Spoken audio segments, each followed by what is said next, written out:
Good morning. திங்கக்கிழமையும் செவ்வாய்க்கிழமையும் எர்ணாகுளத்தில் ஸ்டார்ட் பண்ணி பாட்னாவுக்கு போகிற ட்ரெயின் போகுது. அது திருப்பூரில் நைட்டு 10 மணிக்கு வருது. அதில் நார்த் இண்டியன்ஸ் எல்லாருமே ஏறுறாங்க. ரொம்ப கூட்டமாக இருக்குது ட்ரெயின். நீங்களே பாருங்கள். ரிசர்வேஷன் கோச்சில் கூட எல்லா கம்பார்ட்மெண்ட்லேயும் ஏறிடுறாங்க. அப்படி ஏறி கூட இடம் பத்தலை.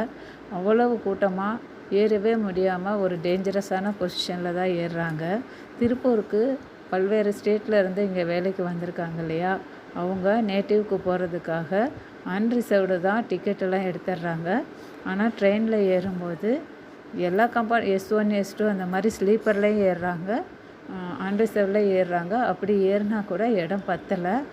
ஃபேமிலியோட லேடிஸ் ஜென்ட்ஸ் எல்லாருமே ஏற முடியாமல் ஒருத்தரெல்லாம் ஜன்னல் வழியாக ஏறி உள்ளர போனார். பார்க்கவே ரொம்ப பயங்கரமாக இருந்தது. நீங்களும் அந்த வியூஸை பாருங்கள்.